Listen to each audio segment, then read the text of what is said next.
Hi friends, welcome to my channel Digi's Blogs. అందరూ ఎలా ఉన్నారు? నేనైతే బాగున్నాను. మీరు కూడా బాగుండాలి అని కోరుకుంటూ మరొక వీడియోతో మీ ముందుకైతే వచ్చేసాను. వీడియో ఎక్కడ స్కిప్ చేయకుండా ఎండ్ వరకు చూడండి ఫ్రెండ్స్. అలాగే ఈ వీడియో చూసే ముందు చిన్న లైక్ ఇచ్చి అయితే చూడండి. మీరు ఇచ్చే లైక్ వలన నా వీడియో మరికొంతమందికి రీచ్ అయ్యే అవకాశం అయితే ఉంటుంది.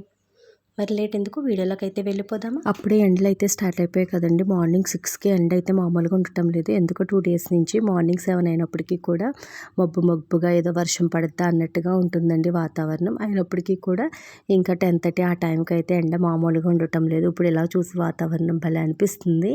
రోజంతా కూడా ఇలా ఉంటే ఎంత బాగుంటుందో అన్నట్టుగా.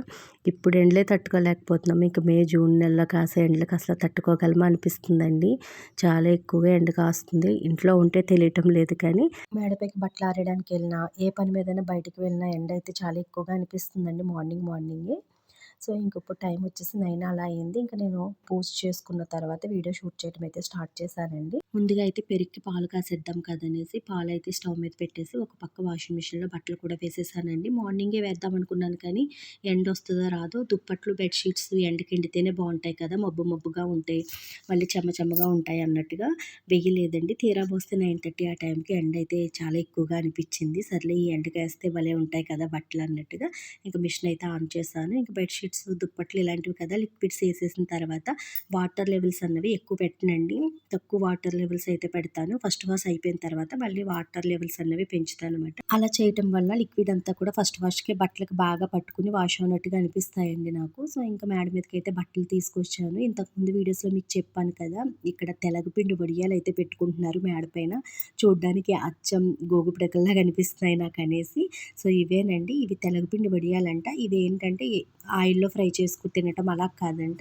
ఈ వడియాలేనంటండి చారన్నంలోని, మజ్జిగన్నంలోని, కొద్దిమంది గింజన్నంలోని నంజుకు తింటారంట. ఉత్తిగా కూడా తింటే చాలా బాగుంటాయి అంటారండి. ఈ వడియాలైతే మా సైడ్ ఎవరు పట్టుకోరండి. కానీ శ్రీకాకుళం జిల్లా సైడ్ ఎక్కువగా ఈ వడియాలైతే పడతారంట. సో అమ్మ వాళ్ళు ఇంతకు ముందు అక్కడ ఉండేవారు కదా, అప్పుడు చూసారంట. అమ్మ అయితే ఈ వడియాల పిండిని ఫ్రిడ్జ్లో కూడా స్టోర్ చేసుకుని రోజు తినే అన్నంలో కొంచెంగా నంజుకు తింటుంటారంటండి. సో అమ్మ అయితే చెప్పేది. అమ్మకు కూడా ఇంటి పక్క వాళ్ళు ఇస్తే అమ్మ కూడా చాలా ఇష్టంగా తినేదండి. నాకు 1-2 సార్లు పెట్టింది. కానీ నాకెందుకో ఇవైతే అస్సలు నచ్చలేదు. కానీ ఇవి తినటం వల్ల ఆరోగ్యానికి ఎంతో మంచిదంట. చాలా బలంగా కూడా ఉంటామంటండి. ఎందుకంటే తెలగపిండి కదా, అంటే నువ్వుల నూనె ఆడించినప్పుడు తెలగపిండి వస్తుంది కదా, దాంతో తయారు చేస్తారు కదండి. సో ఇంకా మా మేడ మీద అయితే రోజు పెట్టేవారు ఈ వడియాలు. మొన్నటి వరకు కూడా చాలా ఎక్కువ పెట్టారండి. సో నేను అలా వీడియో అయితే షూట్ చేశాను. సో ఇంకా బట్టలు వేద్దాం కదని పైకి అయితే వచ్చాను కదా. ఈలోపు చూడండి, మార్నింగ్ వేసిన వాళ్ళ బట్టలన్నీ కూడా గాలి ఎక్కువ వేయటం వల్ల గాలికి మొత్తం అన్నీ కూడా క్లిప్పులు సరిగ్గా పెట్టరు కదా. చూసారు కదా ఏ విధంగా ఎగిరిపోయి కింద పడిపోయాయో. ఎండ ఎక్కువగా ఉండటం వల్ల మా అపార్ట్మెంట్లో వాళ్ళు ఎక్కువ వరకు నైట్ టైం వేసేస్తున్నారండి బట్టలు. అంటే మార్నింగ్ ఇంకా 9 లోపు తీసేసుకోవచ్చు కదా, ఎండిపోయి ఉంటాయి కదా అన్నట్టుగా. ఇంక ఈ గాలికి ఏంటంటే క్లిప్పులు పెట్టినప్పటికీ కూడా ఇంకా గాలి ఎక్కువ వేయటం వల్ల ఆ క్లిప్పులు ఊడిపోయి బట్టలు చూసారు కదా మొత్తం మట్టిలో పొల్లిపోతున్నాయి. ఎంతో కష్టపడి ఉతుక్కుని ఆరిపోయిన బట్టలు అలా దుమ్ములో పడిపోతే చాలా బాధగా అనిపిస్తుంది కదా. మళ్ళీ డబుల్ అవుతుందండి పని అవన్నీ ఉతుక్కోవాలంటేని. సో నేను బట్టలు ఆరేసేసి ఇంకా కిందకైతే వచ్చాను. ఇంకా కిందకి రాగానే పాలు అయితే చల్లారిపోయాయండి. ఇంకా పాలు అయితే తోడు పెట్టేస్తున్నాను. ఈ మజ్జిగ అయితే ముందు రోజు నైట్ తోడు పెడదాం అనుకున్నాను కానీ మర్చిపోయాను, గుర్తులేదు పాలు కాయటం. అందుకే మార్నింగ్ ఇంకా పాలు కాసేసి తోడు వేసి రైస్ కుక్కర్లో పెట్టేస్తానండి. ఎందుకంటే ఆ వేడికి అంటే రైస్ కుక్కర్ ఆన్ చేయకుండానే పెట్టేస్తాను. ఈ పైన మూత పెడతామా, రైస్ కుక్కర్లో కూడా మూత ఉండటం వల్ల ఈ ఆవిరి కూడా కొంచెం గోరెచ్చగా వేస్తాం కదా, ఆవిరి కూడా ఎటు పోకుండా మనకి అలా అందులోనే ఉండటం వల్ల పాలు త్వరగా తోడుకుంటాయండి. సో తక్కువ టైం ఉన్నప్పుడు ఆ విధంగానే చేస్తాను. కొద్దిమంది అయితే హాట్ ప్యాక్లో కూడా వేసి పెడతారు, అలా కూడా తోడుకుంటాయంట. సో ఇంక ఇక్కడ వచ్చేసి ఈరోజు బీన్స్ కర్రీ చేద్దాం కదనేసి ఈ బీన్స్ ఎక్కలు అయితే మొన్న మార్కెట్కి వెళ్ళినప్పుడు తీసుకొచ్చాను. అప్పుడే ఇవి తీసుకుని 3 డేస్ అవుతుందండి. అప్పటి నుంచి కూడా వండుదాంలే అన్నట్టుగా ఫ్రిడ్జ్లో పెట్టేశాను. మరీ ఎక్కువ రోజులు ఇవి ఫ్రిడ్జ్లో పెట్టేసినప్పటికీ కూడా మనకి గింజ అన్నది పేలగంటి దగ్గరికి ముడిచిపోయి కర్రీ వండినప్పటికీ కూడా గట్టిగానే ఉంటాయండి. కుక్కర్స్లో విజిల్స్ వేయించినా నార్మల్గా వండినా కూడా మనం ఇవి ఫ్రెష్గా ఉన్నప్పుడు వండేసుకుంటేనే ఎక్కువ బాగుంటుంది కర్రీ కూడా. సో ఇంకా అప్పటికే 3 డేస్ అయిందని చెప్తున్నాను కదా. ఇంక ఈరోజు అయితే వండేద్దాం కదనేసి ముందుగా వాటర్లో వేసేసి కొంచెం సాల్ట్ వేసి వీటిని బాగా కడిగినట్లయితే ఆ పైన తొక్కు ఉంటుంది కదండి, అవి చాలా వరకు ఊడిపోతాయి. ఇంకా తర్వాత మన కర్రీలో వేసుకున్నప్పటికీ కూడా భలే ఉడికిపోతాయండి. నెక్స్ట్ కుక్కర్లో విజిల్స్ వేయించుకోవచ్చు. నార్మల్గా కూడా మనకి హాట్ వాటర్ వేసి వండామనుకోండి చాలా బాగుంటుంది కర్రీ అయితేని. కుక్కర్ లేని వాళ్ళు ఈ విధంగా వండుకోవచ్చు. నెక్స్ట్ కొంతమంది వీటిని ముందుగా ఉడికించేసి కర్రీలో వేస్తారు, అంటే కర్రీలో వేసేస్తే గట్టిగా అయిపోతాయని. అలా కూడా వేయనవసరం లేదండి. సో ఇంక ఇక్కడ ఆనియన్స్, టమాటో ఇవన్నీ కట్ చేద్దాం కదా అనేసి ఇదైతే కట్టర్ తీసుకున్నాను. ఇది ప్లాస్టిక్ది కదండి, చాలా వరకు చూడండి మొత్తం అంతా కూడా కట్ చేసి గీతలు పడిపోయి ఆ బ్లూ కలర్ కాస్తా కూడా ఏ విధంగా అయిపోయిందో. దీని మీద అసలు కట్ చేయకూడదంటండి. ఈ ప్లాస్టిక్ మనకు తెలియకుండానే చిన్న చిన్నగా ముక్కల కింద కట్ అయిపోయి మన ఆనియన్స్లోని కలిసిపోద్దంట. సో చాలామంది చెప్తున్నారు స్టీల్ది అయితే తీసుకోవాలండి. మొన్న డీమార్ట్లో చెక్కవి తీసుకుందామని చూసాను, కానీ ఆ చెక్కవి కూడా కట్ చేసి ఆ చెక్క పొట్లాగా అయిపోతుందని అయితే మా ఫ్రెండ్ అంది. ఇంకా సర్లే స్టీల్ది అయితే ఆర్డర్ పెట్టాలండి. ఇది చూసారా ఎంత అలా అయిపోయిందో, నాకు ఇది చూస్తే భయం వేస్తుంది. అలా అని కింద గ్యాస్ కట్టు మీద ఎంత క్లీన్ చేసినప్పటికీ కూడా దాని మీద పెట్టి కట్ చేయాలంటే నాకు అసలు నచ్చదండి. చాలామంది దాన్ని క్లీన్ చేసి దానిపైనే చపాతీలు చేస్తారు, దానిపైన కూరగాయలు కట్ చేసేస్తూ ఉంటారు కదా. నాకైతే అలా ఇష్టం ఉండదు. ఇది పాడైపోయింది, ఇలాంటిది వాడకూడదని తెలిసినప్పటికీ కూడా దాని మీదే కట్ చేస్తున్నాను. మొన్నే చూసానండి మీషోలో, బాగుంది, ఆర్డర్ పెట్టాలి స్టీల్ది అయితే. స్టీల్వి డీమార్ట్లో ఉంటాయేమో అని చూసాను. మొన్న సిఎంఆర్కి అయితే వెళ్ళాను కదా, అప్పుడు కూడా చూసాను, కానీ అక్కడైతే లేవండి. ఈ చెక్క వాటిలో ఎక్కువ ఉన్నాయి. నెక్స్ట్ ఈ ప్లాస్టిక్లు ఇప్పుడు నేను వాడుతున్నాను కదా, ఇలాంటివి ఉన్నాయి. నెక్స్ట్ ఏంటో వైట్ టైప్లో ఉన్నాయండి ప్లాస్టిక్వి అవి, కానీ మనకి ఇలాంటి ప్లాస్టిక్లా కాదు, మరి వేరే ప్లాస్టిక్ అనుకుంటాను. అందులో కూడా ఉన్నాయి, కానీ ఇంకెందుకో ఇవి తీసుకోకూడదు అన్నట్టుగా నేను చెక్కది కానీ అది కానీ తీసుకోలేదు. ఈసారి చూసి బుక్ చేసుకోవాలి, ఎందుకంటే ఆ స్టీల్లో కూడా చాలా రకాలైతే ఉంటాయంట. కొంచెం కాస్ట్ ఎక్కువైనప్పటికీ కూడా మంచి చూసి బుక్ చేసుకోవాలి అనుకుంటున్నాను. ఇంకా వంట విషయానికి వస్తే ఒక పక్క ఆనియన్స్ కర్రీకి ఫ్రై చేస్తున్నాను, ఒక పక్క అయితే రైస్ కడిగి పెట్టేశాను. రైసు, పప్పు ఇలాంటివి మనం కుక్కర్లో పెట్టేస్తే మనకి ఇలా పైన తెట్ల నురగలా అయితే వచ్చేదంతా కూడా పప్పులోని రైస్లోని కలిసిపోతుందండి. సో మనం ఇలా వార్పు కింద స్టవ్ మీద పెట్టినప్పుడు పప్పు అయినా సరే రైస్ అయినా సరే ఇలా పైన తెట్లా వచ్చేది నురగలా వస్తుంది కదా.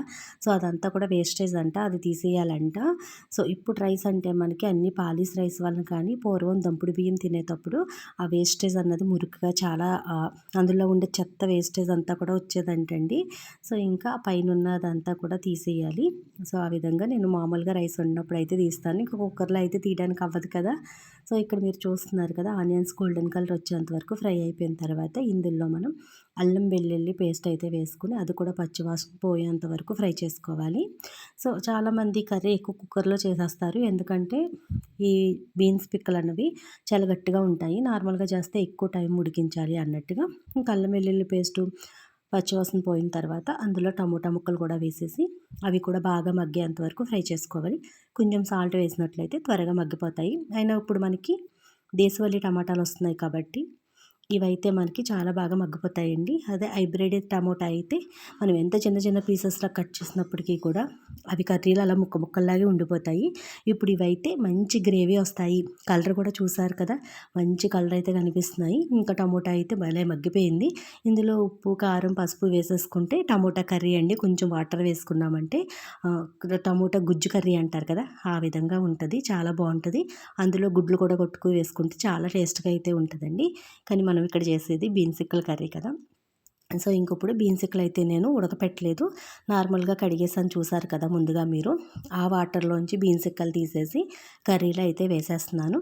కర్రీలో వేసేసి ఇక్కడ పక్కన వేడి నీళ్ళు పెట్టాను, చూసారు కదా, అదే వాటర్ పెట్టాను. అవైతే బాగా బాయిల్ అవుతున్నాయి కదా. ఈ మరిగి వాటర్ని తీసుకువెళ్ళి కర్రీలో వేసేయాలి. అప్పుడు మనకి బీన్సిక్కలు అనేవి చక్కగా త్వరగా ఉడికిపోతాయండి. మనం మటన్ కర్రీకి కూడా ఈ విధంగానే వాటర్ని బాగా బాయిల్ చేసి వేస్తాం కదా. ఆ మటన్ కర్రీ కూడా మనకి కుక్కర్లో వండకపోయినా కూడా చాలా మెత్తగా అయితే ఉంటుందండి. మనకి ఏవైనా కొంచెం కర్రీలో ఈ పదార్థాలు వేస్తే గట్టిగా ఉంటాయి అనుకున్నప్పుడు మనం చన్నీళ్ళు అంటే నార్మల్ వాటర్ వేయకూడదు, ఇలా హాట్ వాటర్ వేసినప్పుడు అయితే ఆ కర్రీ మనకు బాగుంటుందండి, అంటే బాగా ఉడుకుద్దన్నమాట. సో చన్నీళ్ళు వేస్తే అవి ఇంకా బిగుసుకుపోయినట్టుగా అయిపోతాయి, అప్పటి వరకు కుక్ అవుతాయి. మనం వెంటనే నార్మల్ వాటర్ వేసేస్తే అవి మనకి గట్టిగా అయిపోతాయి.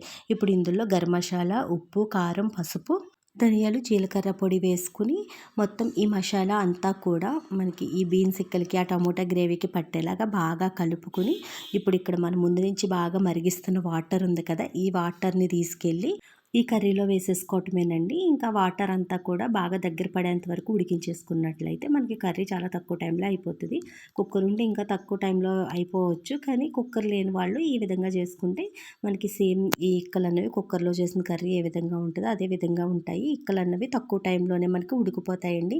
లేకుంటే చాలా టైం అయితే పడుద్ది. ఒక 2 మినిట్స్ బాగా హై ఫ్లేమ్‌లో పెట్టుకొని తర్వాత మీడియం ఫ్లేమ్‌లో పెట్టేసి మూత పెట్టి దగ్గర పడేంత వరకు ఉడికించుకోవటమేనండి.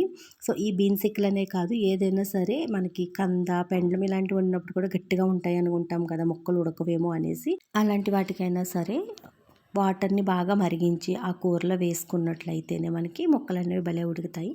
సో, ఇంకా అన్నం కూడా వార్చేసానండి. ఇలా చిన్న చిన్న కుండలో అన్నం అయితే వార్చగలం కానీ మరీ ఎక్కువ క్వాంటిటీలో వండినప్పుడైతే మనకు కుక్కర్స్‌లోనే బెస్ట్ అండి. ఇలా కుండలో అయితే వార్చలేము. గెంజొచ్చి మీద పడిపోద్దేమో అనిపిస్తది. ఈ చిన్న కుండ అయినప్పటికీ కూడా ఒక్కొక్కసారి పొరపాటున అటు ఇటు అవుతూ ఉంటదండి. ఆ గింజ హోల్స్‌లోంచి వచ్చేసి జల్లి ముకుల్లోంచి ఎన్నో సార్లు చేతి మీద పడిపోతే ఎంత మండిపోద్దోనండి. సో, అలాంటిదప్పుడు అనిపిస్తది కుక్కర్‌లే బెస్ట్ కదా బాబోయ్! అనేసి. కానీ కుక్కర్‌లో రైస్ ఎక్కువగా తినకూడదు. ఆరోగ్యానికి అంత మంచిది కాదని కొద్దిమంది అంటున్నారండి. కొద్దిమందేమో ఇలా గెంజి వంచేసుకుంటే ఆ రైస్‌లో ఉన్న బలమంతా కూడా గెంజి రూపంలో పోతది. అలా కాదు వార్పన్నానికంటా కూడా ఇగురన్నం అంటే కుక్కర్ అన్నమే మంచిదని కొద్దిమంది అంటున్నారు. కొద్దిమందేమో ఆ గెంజి పోవాలి అలా ఇలా చెప్తున్నారండి. నేను ఒక్కొక్కసారి రైస్ కుక్కర్‌లో వండుతాను. ఒక్కొక్కసారి నార్మల్‌గా వండుతాను. కర్రీ అయితే దగ్గర పడిపోయింది కదా! కొత్తిమీర అయితే వేసేసాను. స్టవ్ అయితే ఆఫ్ చేసేసాను. సో, కర్రీ చూసారు కదా! భలే ఉడికిపోయింది. ఇంకిప్పుడు టైం వచ్చి 2:30 అయ్యిందండి. మా అబ్బాయికైతే ఈవినింగ్ 6 వరకు కాలేజ్ ఉంది. నేను అందుకే ఫాస్ట్‌గా వంట చేసేసి 12 కల్లా క్యారేజ్ పంపించేసాను. మా అబ్బాయి అయితే ఆఫ్టర్‌నూన్ 2కి అయితే ఇంటికొచ్చేసాడు. ఇదేంటి ఈవినింగ్ వరకు కాలేజ్ ఉందని చెప్పావు కదా! క్యారేజ్ పెట్టామని మళ్ళీ ఇంటికొచ్చావు ఏంటి అని అడిగితే రాకూడదా అన్నాడండి. ఇలాగంటున్నాడేంటి ఎండకి తిక్క మీద ఉన్నాడేమో అనుకుని నేను అంతగా ఏం పట్టించుకోలేదండి. ఇంటికొచ్చాడు కాసేపు అటు ఇటు తిరిగాడు. ఎప్పుడులాగానే స్నానం చేసొచ్చేసాడు. షార్టు, టీ షర్ట్ వేసుకున్నప్పటికీ కూడా నేను వాడి కాలైతే గమనించలేదండి. నా పక్కనొచ్చి కూర్చున్నాడు. నేనైతే మొబైల్ చూసుకుంటున్నాను. అయినా కూడా వాడి కాలే నేను పట్టించుకోలేదు. ఆడొచ్చి అప్పటికి 1 అవర్ అవుతుందండి. అలా తిరుగుతున్నాడు తప్ప నేనసలు వాడి కాల్ కూడా చూడలేదు. అప్పుడు నా ఒళ్ళో కాలు పెట్టి, "నా కాలు చూడు మమ్మీ" అన్నాడు. చూడగానే నేను షాక్ అయిపోయానండి. పాపం చూసారు కదా! మొత్తం అంతా కూడా ఏ విధంగా ఏదో బ్లేడెడ్ చెక్కినట్టుగా చెక్కేసింది. కాలంతా కూడా మోకాలు నుంచి కింద మండి వరకు కూడాని. సో, లంచ్ అయిపోయిన తర్వాత రూమ్స్‌లో ఏవో బెంచ్‌లో అటు ఇటు గెంటుకున్నారు. మరి ఏం చేశారోనండి ఏదో చెప్పాడు సొల్లు కబుర్లాగా.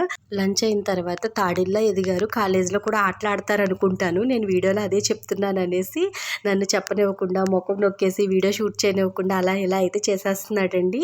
సో, ఆ బెంచ్ వచ్చేసి మొత్తం కాలు మీద పడిపోయిందంట. కాలు మీద పడిపోయి కాలంతా కూడా ఆ విధంగా చెక్కేసిందంట. అంత పెద్ద దెబ్బ తగిలినప్పటికీ కూడా చూడండి కాలేజీ నుంచి ఇంటికొచ్చి ఎవరైనా అయితే చెప్తారు కదా! సో, చెప్పకుండా అలా తిరుగుతున్నాడనమాట. ఇప్పుడే కాదండి చిన్నప్పుడు కూడా అంతే 1, 2 సార్లు ఇలా దెబ్బలు తగిలించుకొచ్చాడు. అప్పుడు కూడా చెప్పేవాడు కాదు. వాడికి ఎంత నొప్పొచ్చినప్పటికి కూడా ఎప్పుడుకో చెప్పేవాడు. ఎందుకంటే నేను చూసి మళ్ళీ పైన ఇంకో 2 తగిలిస్తానని వాడి భయమట. అది ఇప్పటికి కూడా ఉన్నట్టుందండి. ఇప్పుడు కూడా ఇంత పెద్ద దెబ్బ తగిలింది చూడండి కాలంతా కూడా మొత్తం ఏదో స్టెప్స్ కింద చెక్కేసింది. దాన్ని ఏగర్ ఏదో అంటారు కదా! ఆ ప్లేస్‌లో దెబ్బ తగిలితే చాలా నొప్పొస్తదండి. పాపం వాడికి కాలేజీలో అంత దెబ్బ తగిలిందని కూడా వాడు చూసుకోలేదంట. ఎందుకంటే ప్యాంట్ అంత పైకి రాదులే టైట్‌గా ఉండటం వల్ల చూసుకోలేకపోయాడండి. ఇంకా నొప్పి భరాయించలేక మేడంని అడిగేసి అయితే ఇంటికొచ్చేసాడు. ఇంక ఇంటికొచ్చాక చూసుకున్నాడంట వాడు కూడాని. ఎందుకంటే ప్యాంట్ ఉండటం వల్ల వాడికి లోపల ఇలా చెక్కేసి బ్లడ్ వచ్చినట్టు కూడా తెలియలేదంటండి. ఎందుకంటే ప్యాంట్ ఎక్కడా కూడా చిరగలేదు నార్మల్‌గానే ఉంది. కానీ లోపల ఎలా తగిలిందో అన్నది నాకు వాడికి కూడా అర్థం అవ్వలేదు. ఎందుకంటే సేమ్ అదే పొజిషన్‌లో ప్యాంట్ అంతా కూడా చిరిగిపోయిందనుకోండి. అందుకే మనకి స్కిన్‌కి తగిలేసింది కదా అనుకోవచ్చు. సో, కానీ చాలా గట్టిగా తగిలిందండి. ఒక 4 డేస్ వరకు కూడా కాలేజీకి వెళ్ళడానికి ఆ ప్యాంట్ వేసుకోవడానికి చాలా ఇబ్బంది పడేవాడు. పాపం వీడికి ఏదైనా దెబ్బ తగిలితే అంత త్వరగా నాతో చెప్పడండి. చిన్నప్పుడు ఒకసారి ట్యాప్ అలాగే బుర్రకేసేసుకున్నాడు. వాటర్‌తో పాటు బ్లడ్ పోతుంది. అంటే ట్యాప్ కింద బుర్ర పెట్టేశాడు. ఆ బ్లడ్ అంతా కూడా వాటర్‌లో కలిసిపోయి వెళ్ళిపోతున్నా కూడా నేను చూసి కంగారు పడ్డాను కానీ వాడైతే ఏం కంగారు పడలేదండి. అంత త్వరగా ఏది కంగారు పడడమాట. సో, చూసారు కదా! ఇప్పుడు టైం వచ్చేసి ఈవినింగ్ 6:30 అయ్యిందండి. నేనైతే ఇంకా ఆఫ్టర్‌నూన్ మా వాడితో ఉండి నేను మజ్జిగ తోడుపెట్టిన సంగతే మర్చిపోయాను. అసలు వేసవికాలం కదండీ! తోడుకుని వెంటనే ఫ్రిడ్జ్‌లో పెట్టలేదంటే ఉత్తే పులిసిపోద్ది. సో, ఇంక ఇప్పుడైతే 6:30 గుర్తొచ్చింది నాకు. ఇంక ఫ్రిడ్జ్‌లో పెట్టేద్దాం కదండీ! పెరుగైతే తీసానమాట. ఇంకా పెరుగు ఫ్రిడ్జ్‌లో పెట్టేసి టిఫిన్ అయితే చపాతీ చేస్తున్నానండి. మార్నింగ్ చేసింది కొద్దిగా రైస్ ఉంది. అలాగే కర్రీ కూడా ఉంది. ఇంకా రైసు, చపాతీ, కర్రీ సరిపోతాయి కదా అన్నట్టుగా ఇంక ఈవినింగ్ చపాతీ చేసేస్తున్నాను రైస్‌కి తోడుగా. సో, అంతే మరి ఈరోజు వీడియో అయితే. ఈ వీడియో మీకు నచ్చుద్దని అనుకుంటున్నాను. ఈ వీడియో నచ్చినట్లయితే లైక్ చేయండి, షేర్ చేయండి. అలాగే మరిన్ని వీడియోలు మన ఛానల్‌లో మీరు చూడాలి అనుకుంటే మన ఛానల్‌ని సబ్స్క్రైబ్ చేసుకోండి. Thanks for watching.